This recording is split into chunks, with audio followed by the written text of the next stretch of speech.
Demain débutera la foire du livre belge au Centre culturel d'Uccle. C'est la 15e édition et nous on a saisi cette occasion pour mettre à l'honneur le métier d'éditeur, ceux qui permettent à un livre d'exister. Alors qui sont-ils? Pourquoi se sont-ils lancés dans cette aventure? Autant de questions que nous allons poser à deux éditeurs. Danielle Nez, bonsoir. Vous êtes la directrice de Genèse Éditions. Pour ceux qui ne savent pas, c'est vous qui publiez Alain Berenbaum, par exemple, pour ne citer que lui. Alors vous, votre maison, elle est basée en Belgique et en France. Se contenter du marché francophone belge, c'est impossible pour un éditeur? C'est très compliqué? Non, non, c'est pas du tout impossible. Il y a d'excellents éditeurs qui vivent très bien sur le marché belge. C'est parce que j'ai créé Genèse Éditions à un moment où le marché était déjà très occupé. Et la dernière chose dont le monde avait besoin, c'était encore une nouvelle maison d'édition. Et pourtant, vous l'avez créée, quoi. Voilà, ouais. Parce que justement, je me suis dit qu'il n'y avait pas de maison qui assurerait une binationalité.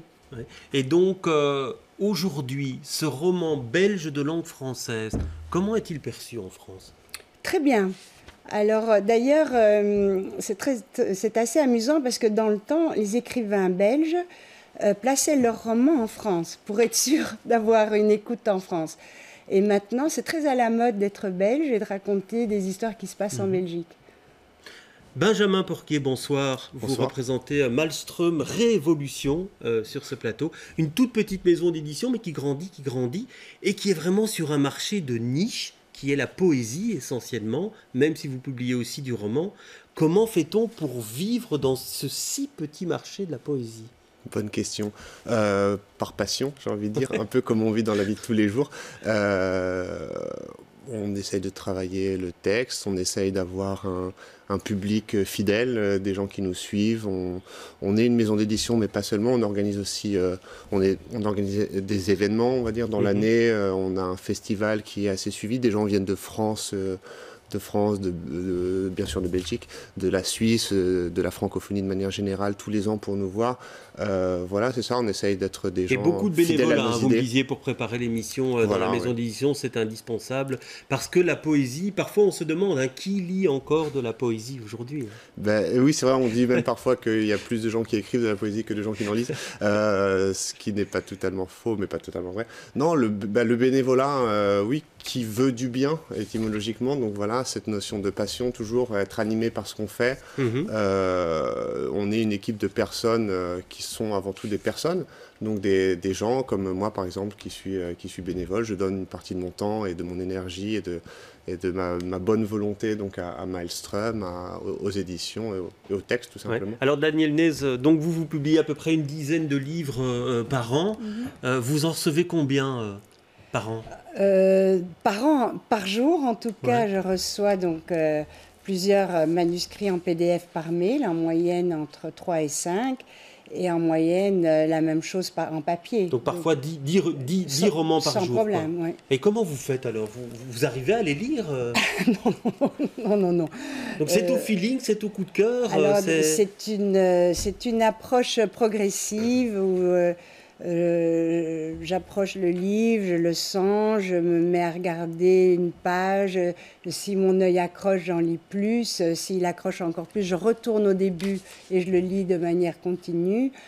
Et donc il y a beaucoup de ces textes, il faut dire les choses comme elles sont, qui ne sont pas retenus sans une lecture, sans avoir été lus de manière approfondie. Oui, mais est-ce que ça sert encore à quelque chose si nos téléspectateurs se posent la question de vous envoyer un manuscrit? Absolument, oui, absolument. Parce que c'est l'expérience qui permet de repérer si un texte peut trouver sa place dans les collections de Genèse Éditions. Donc c'est pas du tout perdu. Simplement, les gens sont toujours effarés par le fait qu'on peut parfois prendre une décision sans une lecture approfondie. Mais c'est vrai. Ouais. Alors Benjamin Porquier, vous recevez aussi beaucoup de recueils de poésie? On reçoit de la poésie et du roman aussi. On est dans une proportion beaucoup plus raisonnable que ce que fait Genèse, que reçoit Genèse. On n'en reçoit pas 8 ou 10 par jour, c'est beaucoup moins que ça. On en reçoit quand même un certain nombre, ouais. Et donc le choix de publication, ça doit être cornélien. Hein, alors surtout que vous avez vos auteurs qui, de toute façon, ont une place dans les collections. Exactement. Alors on a bien sûr des auteurs avec lesquels on a une relation établie depuis des années, depuis voilà une relation de fidélité, même par rapport à ce que je disais tout à l'heure, ça fait partie de ça. Des gens qui viennent, qui nous rendent visite, avec qui on a une relation aussi plus que littéraire.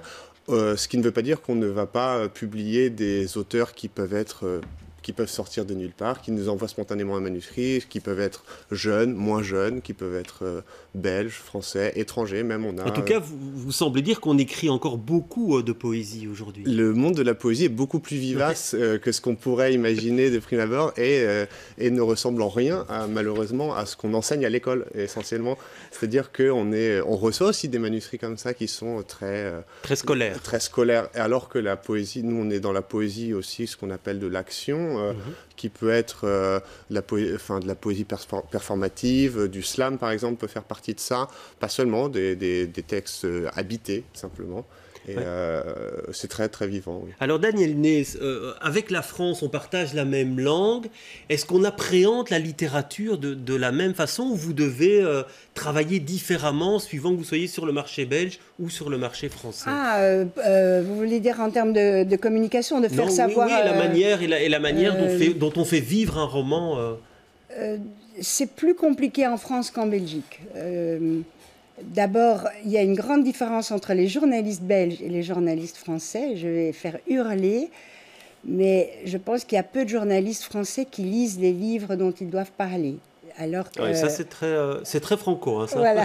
Vous y allez, quoi.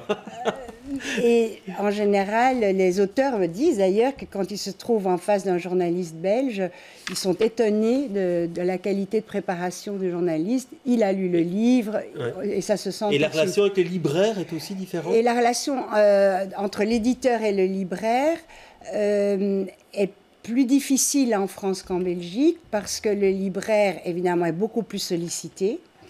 Il y a beaucoup plus de maisons d'édition, il y a beaucoup plus d'auteurs. Il est soumis à beaucoup de stress, de difficultés. Et donc, il ne vous reçoit pas avec la même facilité que les libraires. En tout cas, c'est mon expérience.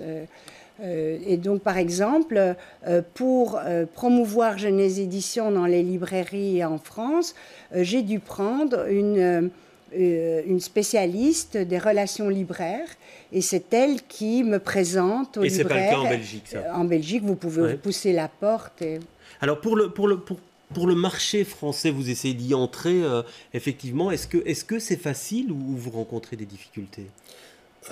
C'est difficile, bien sûr, parce qu'on n'a pas la double nationalité, en tout cas éditoriale. On est une ASBL belge, on produit beaucoup de littérature de poésie et de romans belges. Rentrer en France, on a des billets qui peuvent être notre présence. Par exemple, ce week-end à Paris se déroule le salon de l'autre livre, littérature indépendante. Donc on aura un stand là-bas et on va discuter avec des gens qui sont le public, qui s'intéressent à la littérature indépendante, qui sont aussi des professionnels d'autres maisons d'édition. On a d'autres moyens d'entrée. On travaille avec la Fédération Wallonie-Bruxelles qui est représentée à Paris, donc qui est notre distributeur en France. On a différents moyens. Notre public aussi est français en partie, donc des gens qui vont prendre nos textes et les emmener en France et éventuellement parler autour d'eux. Voilà, vous serez présent au Livre Belge, au Salon du Livre Belge, peut-être pas physiquement, mais en tout cas, vous serez présent dans les stands. Vous aussi, on imagine, votre maison d'édition également? Puisque un des derniers livres parus est d'Albert-André L'Heureux, L'Esprit frappeur. Il sera sur le plateau de Jacqueline Rousseau. Ok, ben voilà, le rendez-vous est pris. De toute façon, pour cette foire du livre belge, vous trouvez tout le programme sur le site du Centre culturel d'Uccle. Merci d'être passé par notre plateau. Je vous retrouve demain pour la dernière de la semaine. Très bonne soirée à tous.